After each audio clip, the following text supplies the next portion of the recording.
Well,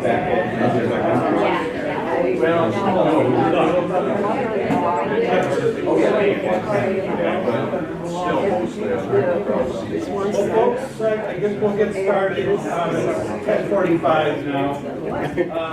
Good morning. My name is Mike Ripley. I'm the environmental coordinator for the Chippewa Ottawa Resource Authority, or CORA, and I'm a Sault Ste. Marie tribe of Chippewa Indians member. So I'm very proud this morning to introduce our Ogama, our elected tribal chairperson, Aaron Taymont.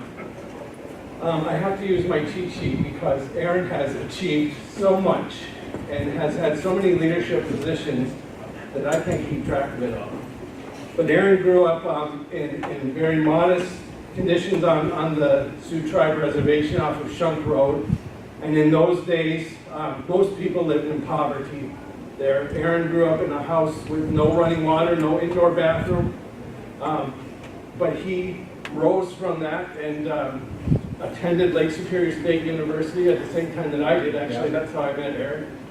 And he got his degree and went on to Northern Michigan University to get his master's degree in public administration and education. And then he went on to get go on to work on his PhD, and I'll get to that. Aaron was elected chairperson of the Sault Ste. Marie tribe twice, so a total of, what, 10 years now? 3 times. Okay, 3 times elected, and he's the current chair. He's also the chair of CORA right now.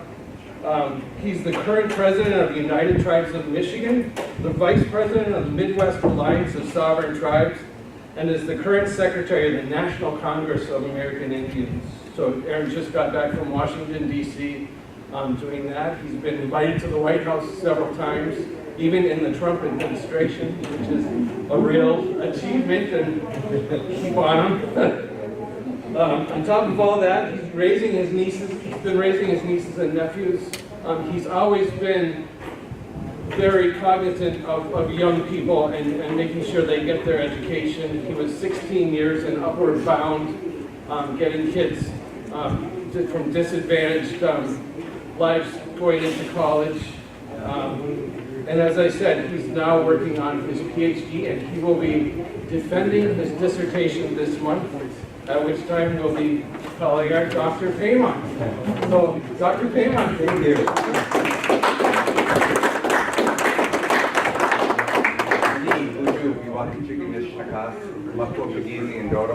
Bahweting Anishinabeg, Ojibwe, Odawa, Ottawa.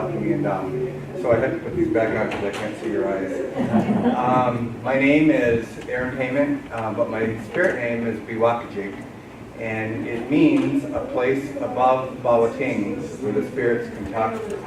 And very specifically, it's above Whitefish Island.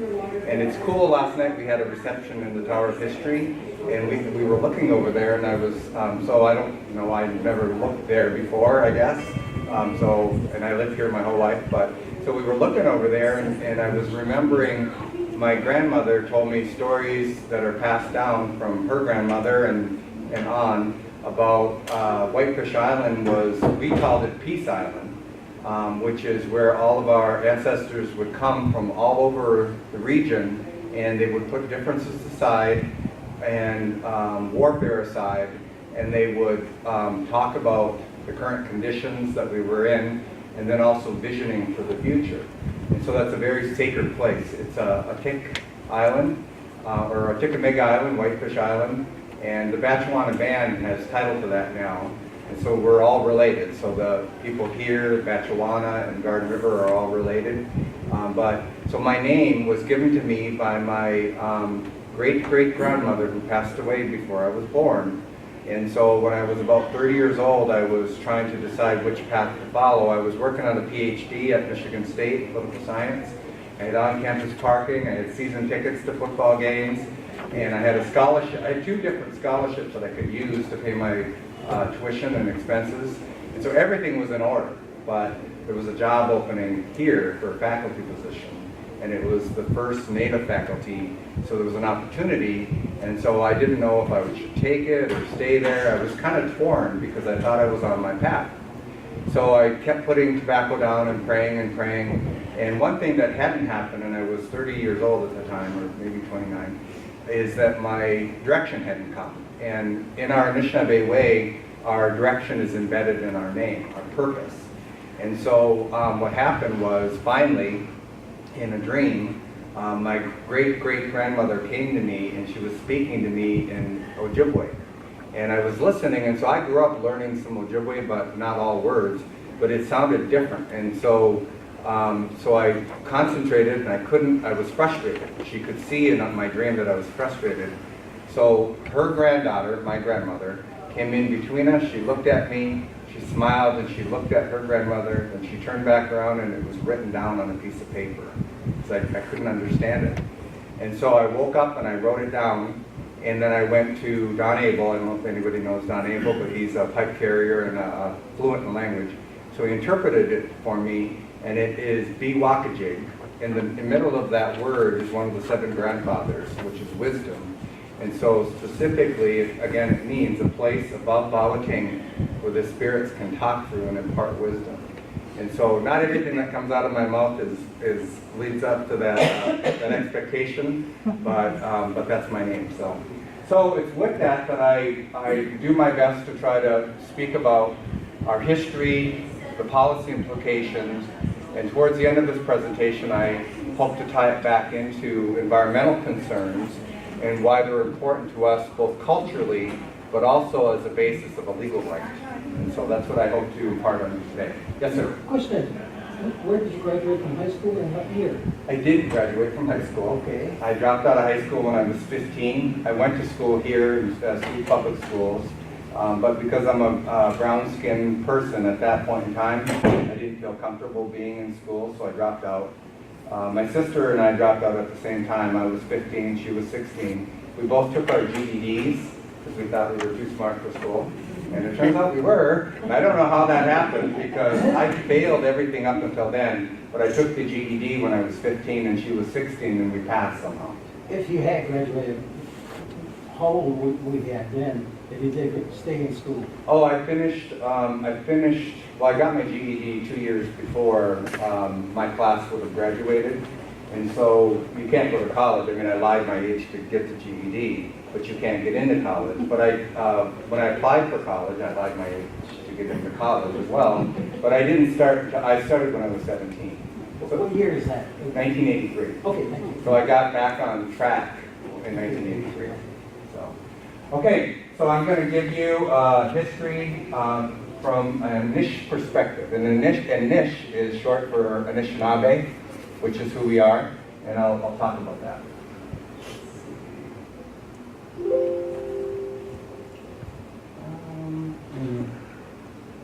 Oh, there we go. Okay.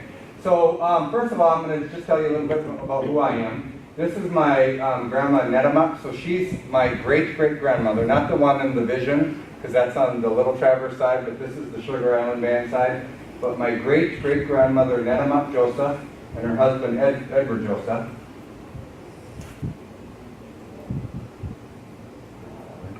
Technical difficulties. Oh, there we go. Okay. And then they had a daughter. Her name was Catherine Joseph, and then she married and had children with Ed Bully. And then one of those children was Norman Bully. Norman Bully married Louise Williams and became Louise Bully. And then they had a child, Mariah Bully. And Mariah Bully had children with Nelson Champagne. That would be my grandmother and my grandfather. And my mother's name was Catherine Bully, and my dad's John O'Payman. He's from the Garden River Reserve, and then there's me. So it's important that we know where we come from and who we are. So this picture would have probably been taken around 1908 or 1905 or 1908. Okay, but first, it's time to reclaim America from illegal immigrants. So you can imagine the irony and the hypocrisy from an Indian perspective as we look at all of these immigrant discussions. They say they're building a wall because too many of us enter illegally and won't learn their language or assimilate into their culture. English as the official language. And then, this is my favorite, the original Border Patrol. Ask a Native American about the effects of uncontrolled immigration. So in our belief, in our visioning, we believe that we were supposed to welcome people from another continent, and we had in our teachings about the 4 races of man, and that we were supposed to welcome the white race, and that the day would come when all of our gifts come together and put differences aside, and that's how we will solve the environmental issues and challenges that we're facing. A lot of what we're facing was foresaw, and our prophecies talk about the times when the water will burn, which is interesting because recently Enbridge identified their plan, if there's a leak, is to burn it off the top of the water. That's their solution. But I get chills when I think about that, because that's in our prophecies, is that when the water burns is when we will come together and identify solutions. And then all races have to be part of that. So I want to give you some ancient history. So a lot of times you hear about the Bering Straits, how we came across the Bering Straits, and the evidence is contrary to that. There's evidence that we have been here since remains have been found anywhere. So from a Native perspective, that's an ideology designed to discredit our claim to be the indigenous people of the land. Okay, so somehow that discredits it. However, we have been in this territory since time immemorial, which means as long as we can remember, as far back as our oral history. Now, our oral history does tell us that the Anishinaabe originated in the east, and a Native woman had a vision. So we're talking probably maybe 2,800 years ago, 2,800 years ago, we were in the east. And she had a vision, and it told her to follow the seaway to Turtle Island. So Turtle Island is Mackinac Island. Mackinac is Anishinaabe mowin, or Ojibwe, meaning turtle. So Mackinac Island is Turtle Island. And so the Anishinaabe migrated 2,800 years ago along the St. Lawrence Seaway and settled along the way in Ontario, along the way, and then also in our territory here, and then kept going because the people that kept going were lost. They didn't realize they were already here. No, that's no. Everybody believes that they're at where they're supposed to be. So Anishinabe, which are the Chippewa, Ottawa, and the Potawatomi, the 3 fires, there's about 250,000 of us. But we're fractionated because of when the federal government treated with us and then defined us separately and for self-purposes in order to acquire the land and to legitimize tribal governance. And so we don't see ourselves, the Anishinaabe, unless you're traditional, don't see ourselves as one. We see ourselves as the Sault Ste. Marie tribe, or the Bay Mills tribe, or the Little Traverse tribe, or the White Earth Band. But we see ourselves as separate, unless, of course, you are traditional, because then you understand we are one people. And so we migrated, and the Anishinaabe people are in Wisconsin, in Minnesota, and then because of removal, there are some Potawatomi, which are part of the 3 fires, that are in Kansas, they're in Oklahoma. There's even a band of Chippewa in California. And the Turtle Mountain Chippewa are in North Dakota. And so we're spread out, but we're the same people, the same dialect, the same vision from the same Native woman. And we're also matrilineal. So that explains why we're matrilineal, because we followed her vision. That's how strong it was that we followed her vision over thousands of years to come to where we are now. So for us, the destination was Turtle Island, which is Mackinac Island. Okay, so I'm going to give you historical context. So with me, you're never ever going to just get like a history of Indians. You're going to get a history and the context and the policy implications and the social implications for where we are today and who we are today. That's just the way I roll. Okay, so in their dealings with Indian nations, English authorities utilized the treaty form of negotiation in which solemn covenants were entered into among equals. So in understanding this, you have to think of the context of what was happening around the world. Colonization was happening around the world, and there was competition for those resources. So I don't know that anybody ever did it on their honor, but in order to keep some level of honor because Germany, Spain, France, everybody, Great Britain, wanted that land for colonization to exploit the natural resources. And because of that, they kind of agreed on an international treaty law, which meant that the indigenous people had title to the territory, but they had to be civilized. So that explains why the missionaries were dispatched here first to civilize the savages so that they could negotiate away their land. But important in that is this understanding that they have an inherent right to the land. Okay, and then in the following the Declaration of Independence and before the Constitution was ratified, the preliminary Articles of Peace, which was the precepts for that, defined the federal government and how this relationship would work with the territories, but it left out any reference of American Indian tribes. And so the Europeans had an issue with that because they said, wait a minute, there's an indigenous international colonization blueprint that you have to follow, and you didn't embed that in your formal laws. And so then the Northwest Ordinance was drafted, and I think I skipped it. Nope. The Northwest Ordinance was drafted by Thomas Jefferson, the Secretary of War, Henry Knox, and George Washington.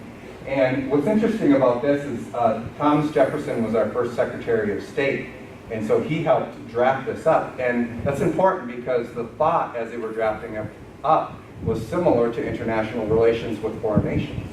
And that is then embedded, well, the Northwest Ordinance, first, the utmost good faith shall always be observed towards the Indians. Their land and property shall never be taken from them without their consent.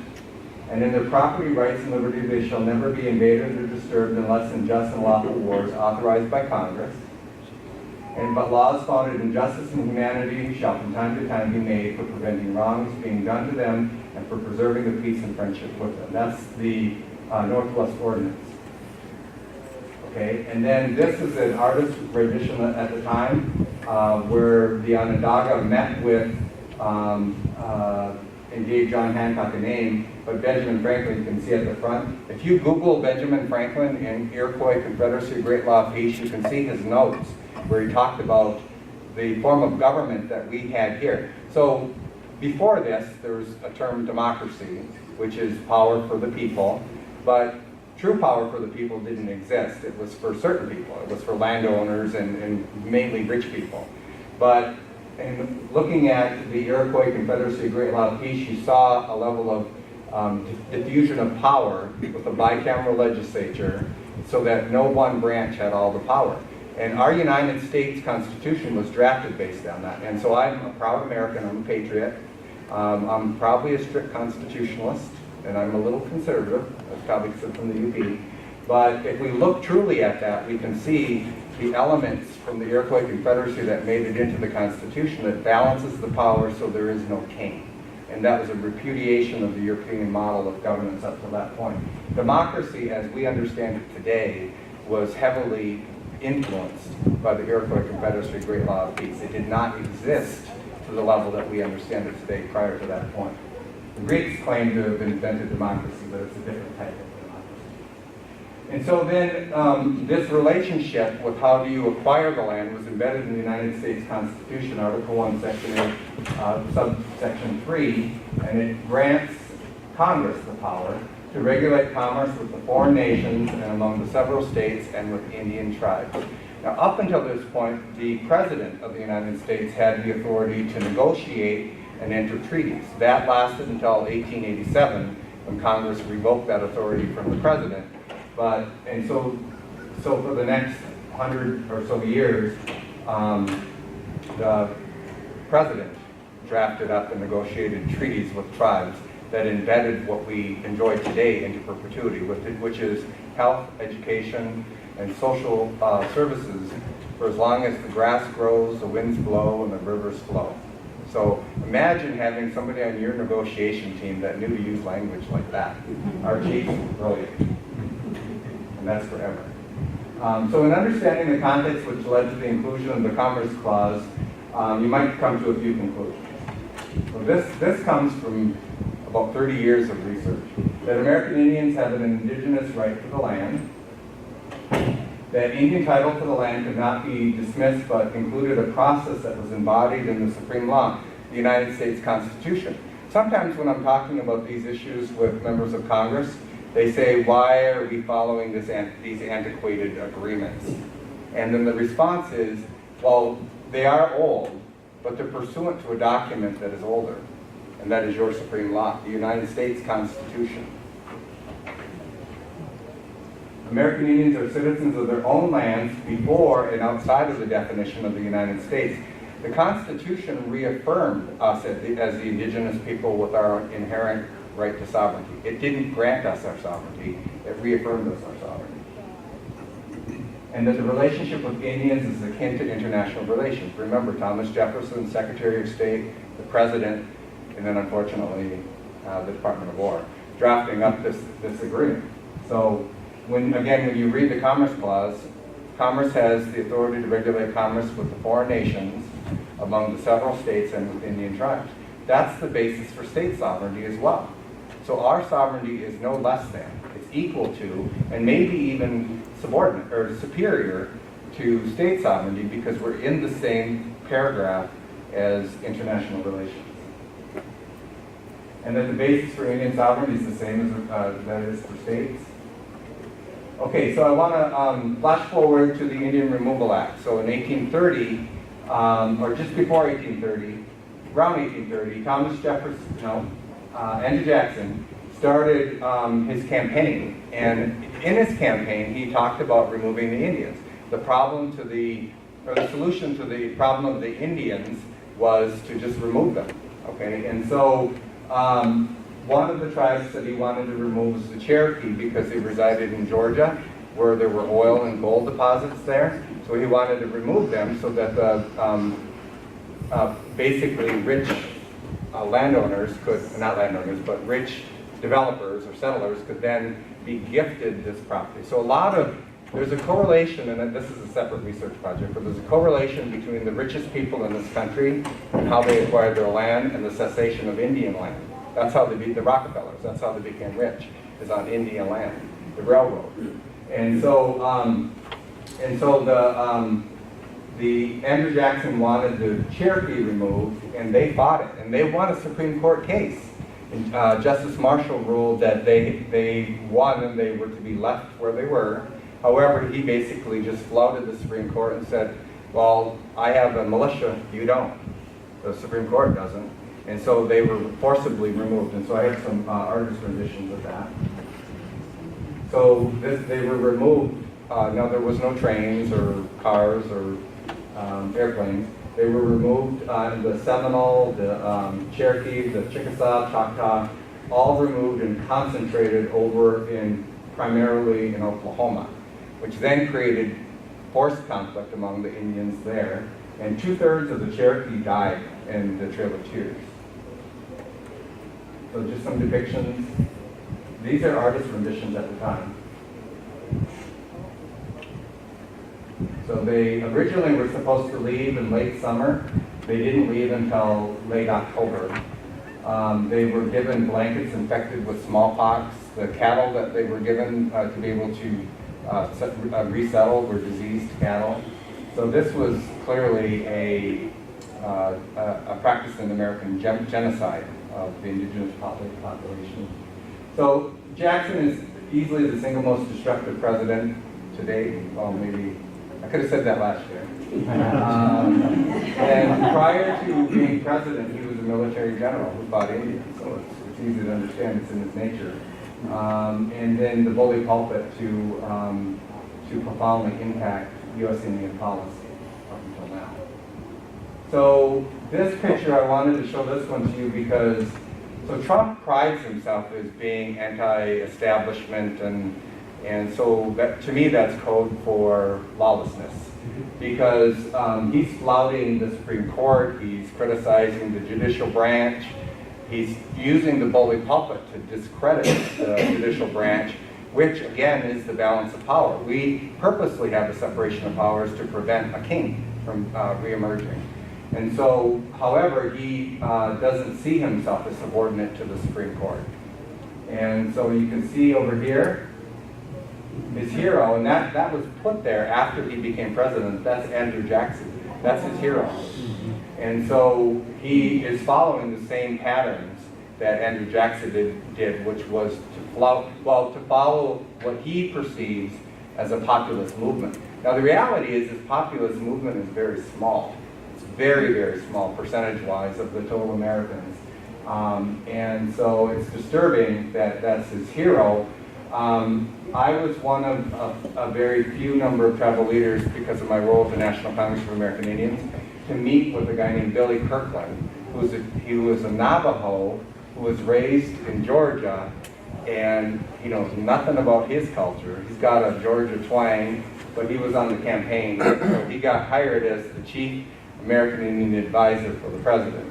And when he met with us, he admitted, he said, I know nothing about this Indian stuff. And but he was kind enough to meet with us, and so we said, well, we'll help you. We'll get you where you need to be to understand the issues, and we'll disagree on probably a lot, but if you work with us, we'll work with you. And so after we met with him, I got to walk him out so he could get out of the room, because there was all kinds of people wanting to talk to him. But on the way out, I said, I'm just asking you one thing. Take that damn picture down. Because whenever Trump's signing executive orders, and that's in the background, it sends a message to American Indians that's not the most positive message that the president should be sending, especially as this president doesn't have an American Indian policy. He doesn't have an ideology we can look to yet. Now, what we do know is he was an investor in the Dakota Access Pipeline. He divested after he became president. And we also know that he had casinos in New Jersey, and he saw Indian tribes as competition. He testified, you can, just for the fun of it, when you go home, I don't know if you're a Trump fan or not, but if you go home, probably not this environment, right? But when you go back, Google Trump testifying Senate and Indians. Google that, and you will see the derogatory terms in the way he's referencing American Indians. He referred to us as, they don't look Indian to me, they look more like Michael Jordan to me, about a tribe that was seeking recognition in the state, and he was doing that because he was afraid of the competition. So he doesn't have a positive record. We're hoping to positively influence this record. So I asked Billy Kirkland, please take that down, and as of right now, that it's still up. So, but I have been invited twice to the White House. Once was to meet directly with the president. There was 8 tribal leaders. We met with them. That was a very strange experience. We don't have enough time to talk about it though. And then I said it like it was. I gave my position there, and then I got invited back. So I guess I didn't do too much damage in the first time I was there. So he's not suing you yet? not yet. No, we might be suing him though. It's probable that we will.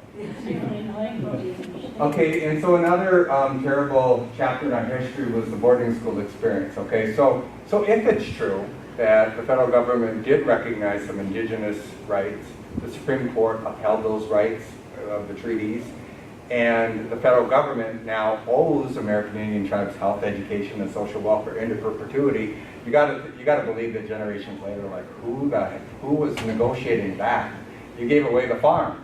But if it's true, then the federal government had to start thinking about how can we get out of this obligation. One of the ways was to undercount who's Indian. So when the census started, they started the practice of, and passed a law in 1887 called the Dawes Severalty Act, where they invented the term quarter blood quantum. That was created in order to undercount the number of American Indians the federal government had a financial obligation to. And also during the census process, there was real slipshod practices where Indians were migratory. Our people traveled south for seasonal berry picking and for harvesting, and then only a few people lived here in the north, and they were the medicine people. And so a lot of people were just not counted. And then if you didn't get counted in the field notes or the census, you were left without an identity as an American Indian. And that's not by accident. It was on purpose, so the federal government wouldn't have to have a financial, ongoing, perpetual fiduciary responsibility to American Indians. All right, so with the boarding school experience, the boarding school was like a concentration camp type experience to assimilate American Indians so they would no longer be Indian.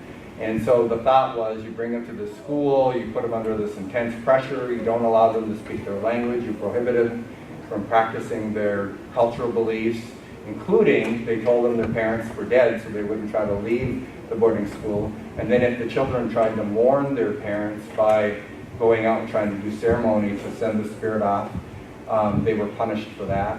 These boarding schools had their own graveyards.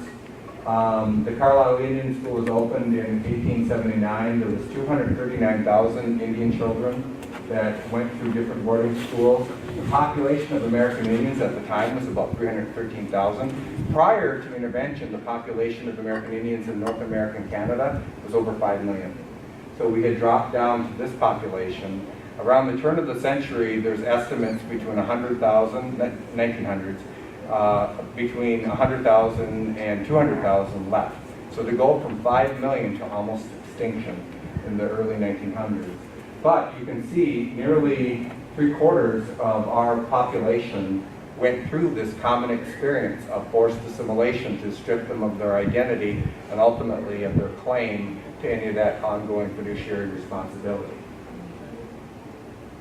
This is a picture of the Carlisle Indian School where children were forcibly removed and where they were housed. The education was not public education. It was mainly to teach the children to do textiles or to be homemakers. So kind of like home ec, or I suppose. What state was that in? Carlisle is in Kansas. Pennsylvania. Pennsylvania, yeah. And then what's the one in Kansas? It's One in Kansas. Yeah. It's now a school. it was a university. It's a university now. Haskell? It's everybody went there. Everybody who's anybody in Indian. Haskell. Haskell. Yeah. Yeah. They're doing a movie right now on Carlisle with Jim Thorpe. So You should mention the slogan. yeah, it's coming. It's Oh, coming. it's coming, okay. Oh, yeah. Phil was one of my teachers, one of my mentors. And this is the Mount Pleasant Indian School, so closer to home. So one of the stories that I found out that I didn't know about, so I learned about boarding schools through research. I didn't hear about it growing up. My family was left alone because we lived on Sugar Island, and we didn't really integrate into the uptown until my mother moved up when she was 13. So in the 50s, they moved uptown. But otherwise, our people were left pretty much alone, although the missionaries were all over the place on Sugar Island. So we were a mix of Catholicism and traditional beliefs. But one of my grandmother's first cousins, Nancy Pine, was very quiet throughout her life. And so we never heard any of this. But my uncle started doing some research, and he found some records from the Mount Pleasant Indian School. And my cousin Nancy Pine went to the Mount Pleasant Indian School. And so, so what happened was they came, just rounded up a bunch of Indian kids and they took them away. They didn't ask any permission. They didn't talk to any of the parents. They were just taken. And so, so we're talking about like 1922 or 23 when this happened. And so she was probably maybe about 8 years old through 11 years old, okay? And so my grandma Toto, the one that I told you that gave me my name, so my great-great-grandmother didn't speak any English. And so she came uptown, she sold some crafts, and then she got enough money to hire an attorney. So think about this, hire an attorney to represent her. And she used one of her grandchildren to dictate a letter, and then the attorney wrote a letter to the Mount Pleasant Indian School, and it took 2 years for them finally to get them to release my cousin Nancy Pine. And but in the letter, it's very powerful. Her words are translated again, is that I didn't give you permission to take my child. It was really her grandchild. I didn't give you permission. I want my child back. We are going to sue you. We're going to use your laws against you. Those are the words that she used, really powerful. So they finally released her, and she was abused there. When she went there, she was a very laughing, loving, open, boisterous child, and when she came out of there, she was very quiet and reserved. And when they finally released her, they broke her arm. When they released her, they broke her arm as they released her. So I didn't even know any of that history, but that's where she was at the Mount Pleasant Indian School. And you can see the kids are all lined up like little soldiers, and none of them have smiles on their faces. They don't look very happy. If we had time, I would give, this is also the origin of the Michigan Indian Tuition Waiver, but I don't have time. Kill the Indian, save the man. That was Lieutenant Pratt. That was the ideology, the pedagogy for Indian education as it originated in the United States government, was to kill the Indian to save the man. They believed we needed to be saved from ourselves. So, I just said that. But again, it was to repress the Indian identity so that they would no longer see themselves as part of their respective tribal nation. This has a lasting legacy and impact on Indian identity. A lot of shame, a lot of self-blame, and how many have heard of the term in sociology, social enemy? How many have heard of it? So, how many have heard of Durkheim? So I studied under a professor here, Dr. Bahweting. So Durkheim was a social theorist in the late 1800s who talked about when people get disconnected from their community or their identity, then they're left with a sense of normlessness. Social anomie or anomia, Bahweting corrected me on that, is the state of normlessness. And then the symptoms of that, or the manifestations of that, are high rates of suicide, alcoholism, nomadic lifestyles, risky behaviors. And it just happens that American Indians have the highest rates of all of those. We have the highest rates of suicide, teen suicides, alcoholism, lowest education attainment rate out of any racial ethnic population, including inner city African Americans. We have the worst of the worst statistics. So we're in a perpetual state of social anomie. And that's as a result of the Indian boarding school experience. These boarding schools have their own graveyards. Would you send your child to a boarding school that had its own graveyard? So it was just, this part of our history is just horrific. It's, In many cases, they didn't even have grade markers or anything I was like gonna that. say, I was surprised to see the grade markers. Yeah, a lot of, right now there's a movement to go back and re-identify and to re-intern those children back to their, and obviously it's a very complex sort of thing, but we're getting good cooperation on that right now. Okay, kill the Indian, save the man. So these treaties were, again, I mentioned earlier, promises, general sweeping treaty languages to provide for health, education, and social welfare for as long as the grass grows, the winds blow, and the rivers flow. So in my dissertation, I get to quote one of our council members, Kathy Abramson, and she came up with this herself. And about several years ago, she used the term, often when we're in Congress, people perceive us as like a welfare case. Like here are the Indians back begging for social welfare programs. And so she got upset with that. So she finally, one time, she just got up in a Senate hearing and she said, look, I'm tired of you thinking this. We prepaid for everything that you're giving us. And you're underfunding it. The Indian Health Service, the total need identified is $33 billion. We get $5 billion. So, but we prepaid for this. We don't get what we get in terms of our treaty obligation as a result of reparations. Certainly, if we did, it probably would be a hell of a lot more because the atrocities that happen. But that's not why we get it. That's how we get a lot of Democratic support because they feel sorry for us. But it's not why we get it. We get it because we negotiated to receive that funding into perpetuity in exchange for the value of the land. If you did a valuation of the land that we exchanged, it would never come close to what we've gotten. Even if we got full funding, it's still a better deal for the federal government. And so we intend to uphold that trust obligation into perpetuity. That's one of my life commitments. Oh, this up here, by the way, is Bahweting, and these are fishermen fishing at Bahweting. And I think I have a better picture coming. But you can see the term Bahweting. So a lot of people think it means the gathering place. Well, this area was a gathering place. But Bahweting is translated specifically, it means, and this is going to sound not this big profound thing, is it's the popping sound of the rapids when they crest. Bahweting. Bahweting. So Bahweting has come to be the rapids. And then the term evolved. So Sault Ste. Marie is the rapids of St. Mary. So Sioux is a French word for rapids. And so it's always been the rapids. Now, because of the treaty we signed and because of the locks, there really isn't a rapids on our side, but there used to be.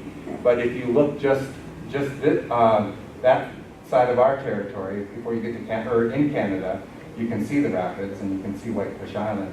But it was even more, you can see it's even more tumultuous there. So the oral tradition talks about Bahweting as being plentiful with whitefish, and so much whitefish that you could walk across on top of the whitefish. Now that's probably a little bit of an exaggeration, but also they talk about coming to Bahweting 5 miles out, so 3 mile road, then go 2 more miles. 5 miles out, you could hear the rapids. So how many have been to Niagara?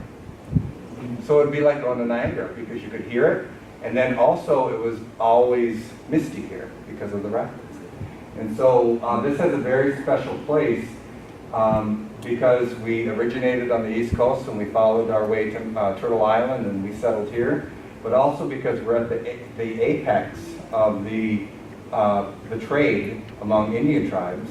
And then as the French voyager came here and the cooperation that we had with the French voyager, the creation of the United States government, which we were a willing participant in.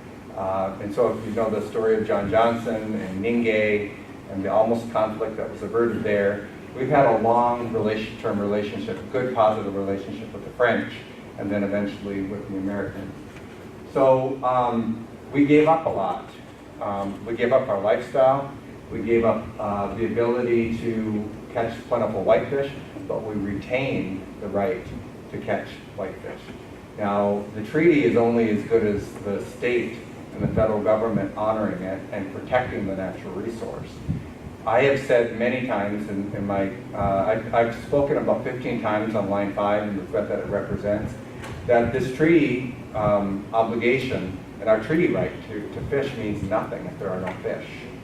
Right now, because of invasive species and because of fish stocking, our whitefish herd, I use the term herd and somebody said you don't use herd, you use school, but we use herd when we talk about the biology of it, right? So our whitefish herd is at a very delicate balance right now. And if there were a spill from line 5, it likely would decimate that. And so think about that for a second. A practice catching the whitefish in the indigenous lifestyle will be eradicated.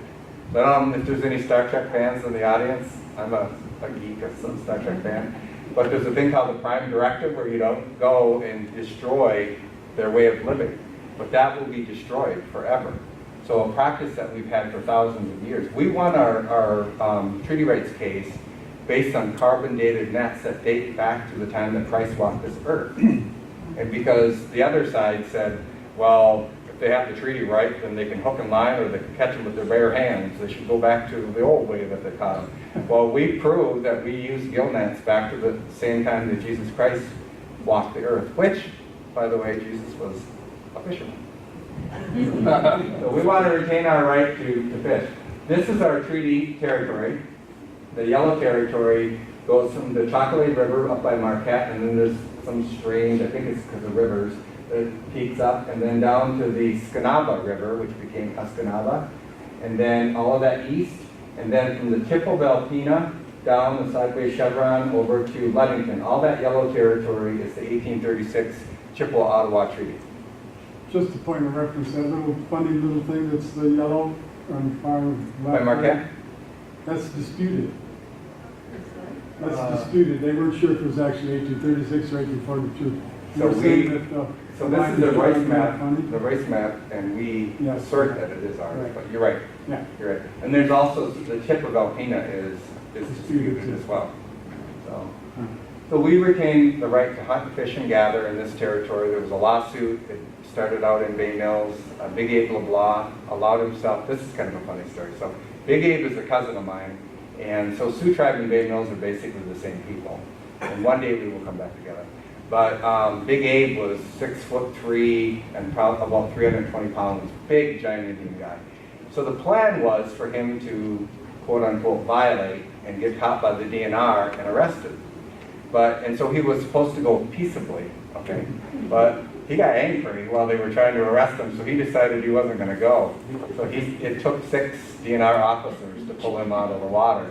But we won that lawsuit, and as a result of that lawsuit, there was a consent decree ordered by the judge that we entered into 1985. Then it was re-entered in 2000. We lost some things in the 2000 consent decree, and then that was good until 2020.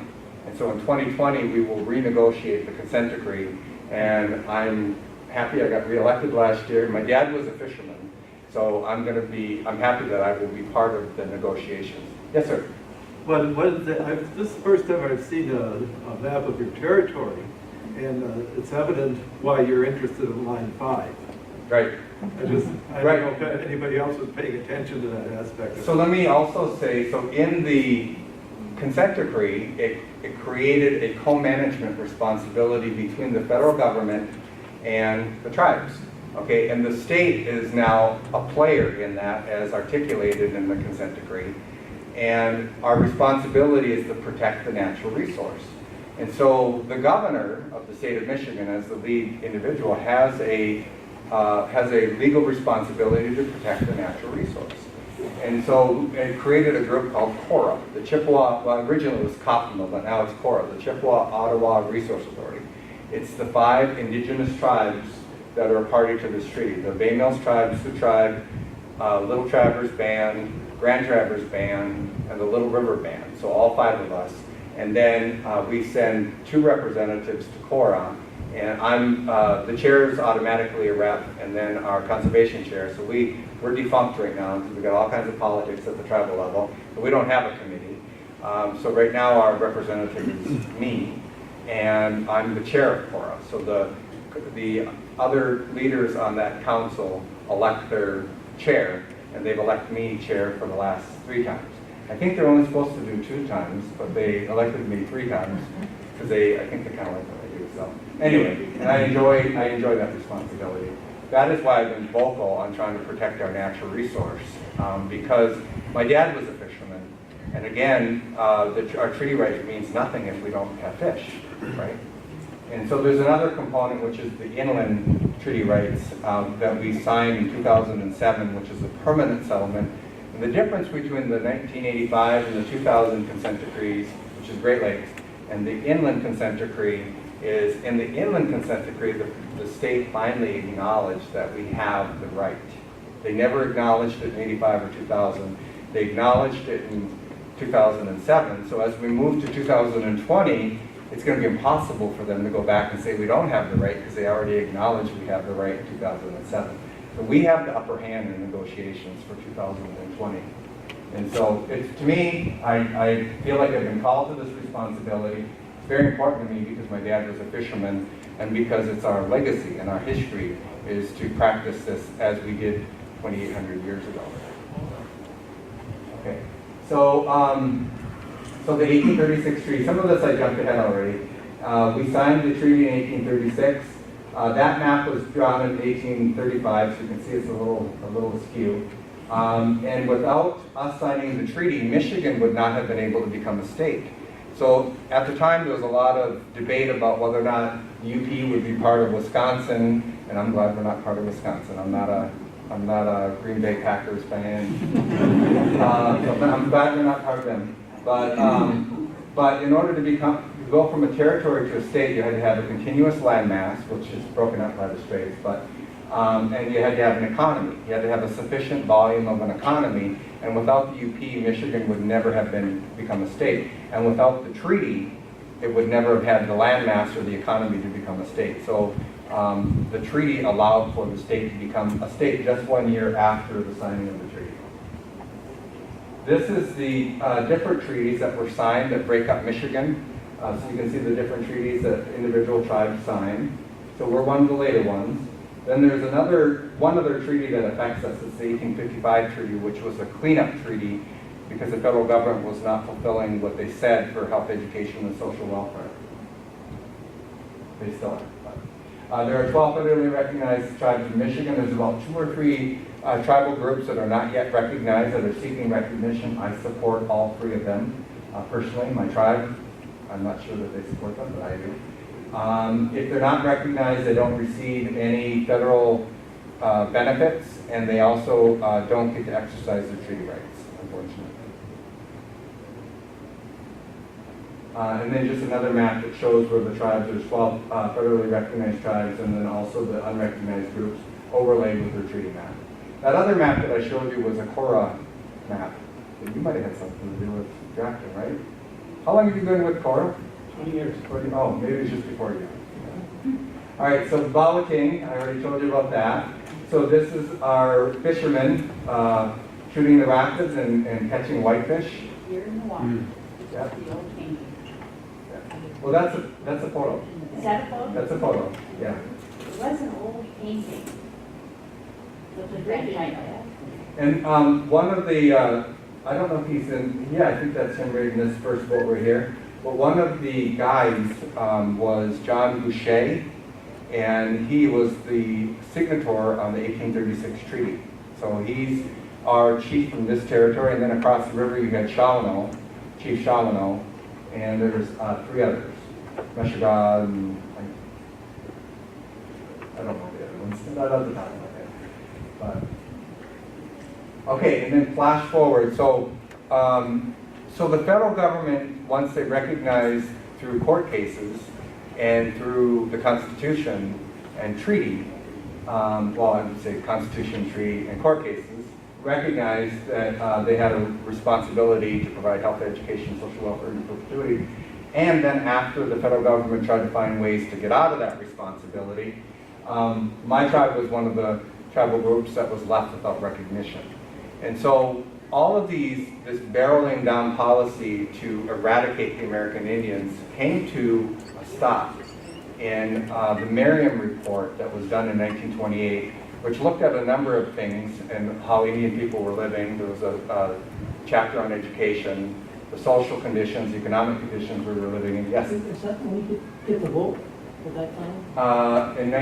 Actually it is. No, it's 1924.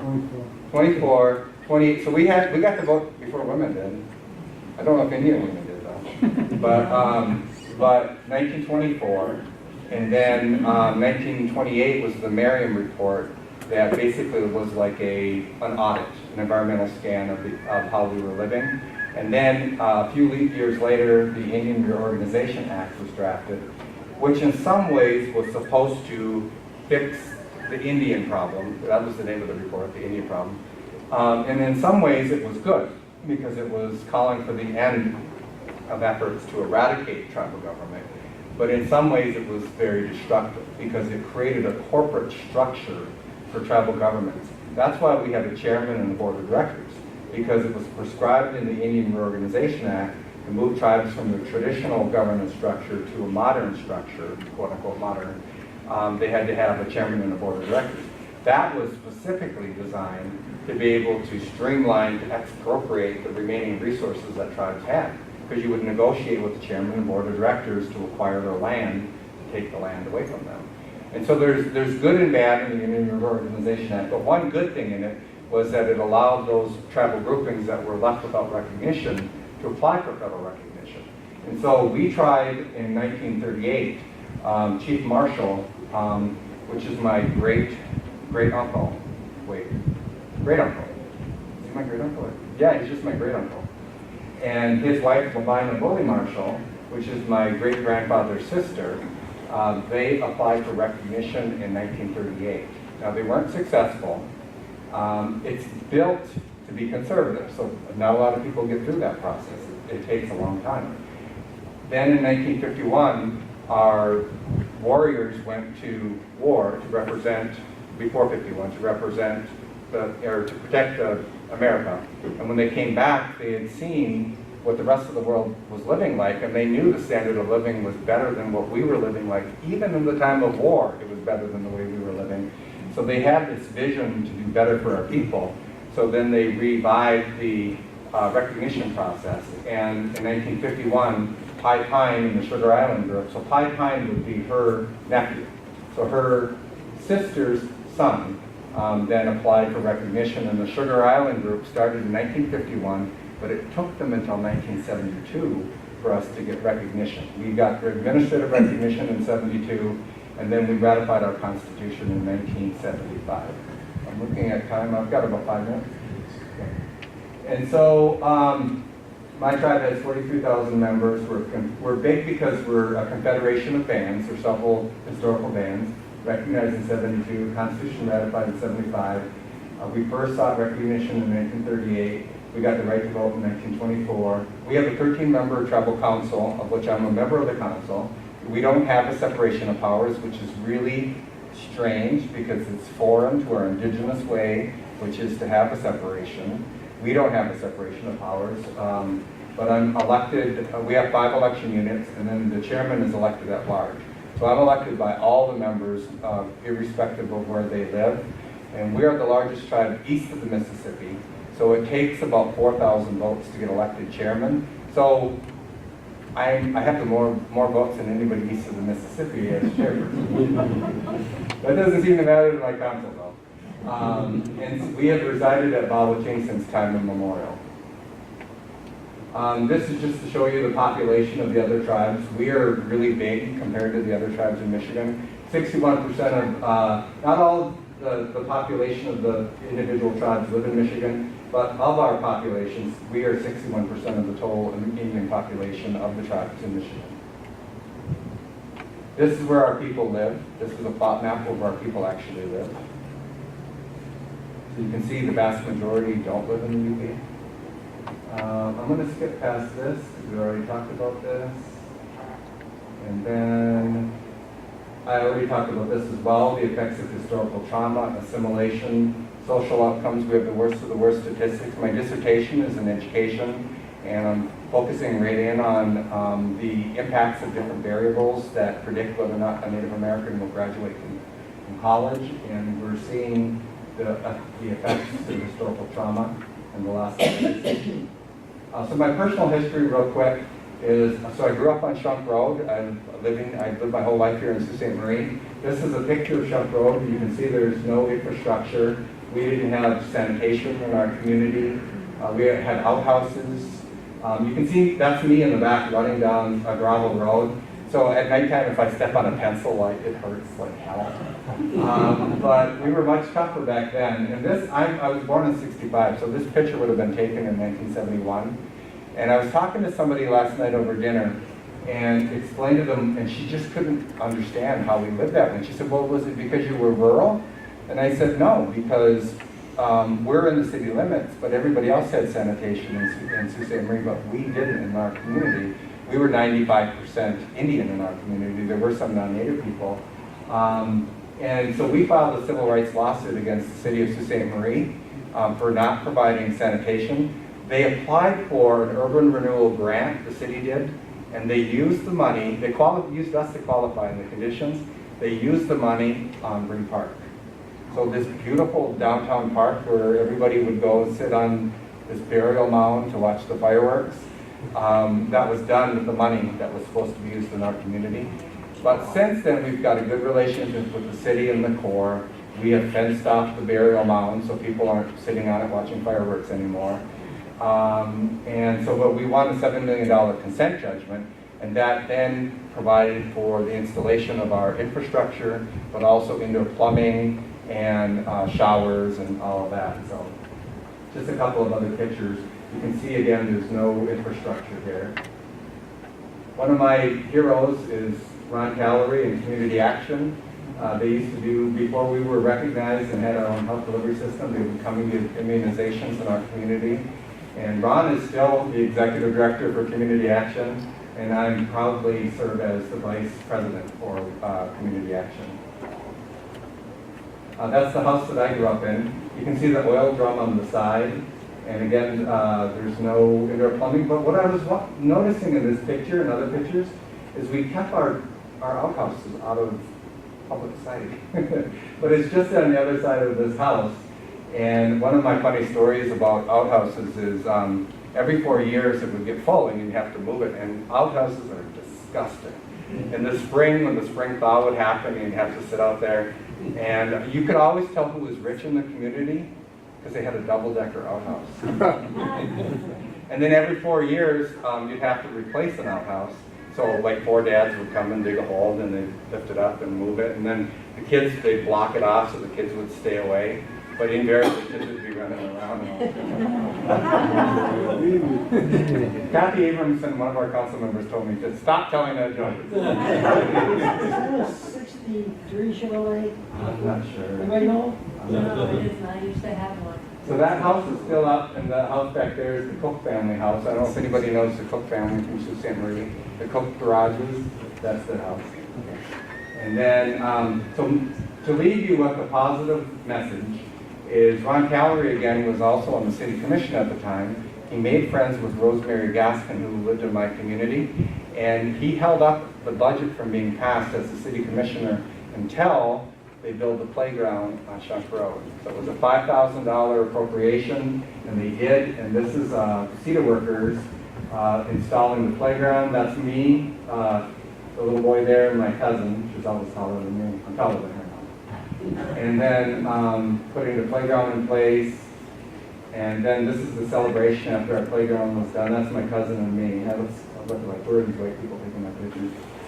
And then just hanging out at the playground. And then a couple years ago, we put a project together and the tribe contributed the money. And if you drive by Shunk Road, I would venture to say we have the best playground in town. But a lot has changed, and I didn't get, because we're out of time, the Line 5 runs right through our cedar territory.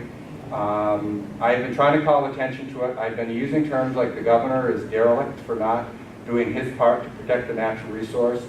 We are the ones, through a coalition of Oil and Water Don't Mix, the Love of Water, and they invited me. I had the privilege of participating with them about 4 years ago in a press conference, and we've done several since then. And we are the ones that pushed the envelope and asked them for a copy of the easement. 4 years ago, they didn't know where the easement even was. In the easement, it requires these anchors to be every 75 feet. Then that called the attention to the Attorney General, which then they had to install the ones they had not installed. But now we're finding that some of the installation, the enamel had been eroded because of the anchors. So this is imminently going to fail. This is going to happen any moment. And the state is on notice. We have been arguing with the state through a monthly conference call with the Attorney General's office, the governor, and the DPQ to do something about it. Up until the last 2 meetings, last 2 months, they've been cocky about it, they've been argumentative about it, and dismissive. The last 2 calls, you can hear fear in their voices, because they know the latest with the enamel coating, eroding, they know this is going to spill. So my comment to them is, if you know that, why aren't you shutting it off until you can do an independent inspection to know that it's safe? The damage that this is going to cost is going to be on the governor's head. Now, he has gotten the legislature to pass legislation to indemnify him from any liability from poisoning the children in Flint. He is not going to be able to get out of this one, because we have a federal responsibility and a consent judgment, and he has a legal responsibility to protect the natural resource. I have been building the case for the last 4 years in my public comments and on the record to say, you're derelict, you're not doing your job, you're not doing your duty, and I'm going to hold you accountable. And so the tribes will file a lawsuit when this happens to sue the governor personally for his neglect. So with that, I want to thank you for your attention.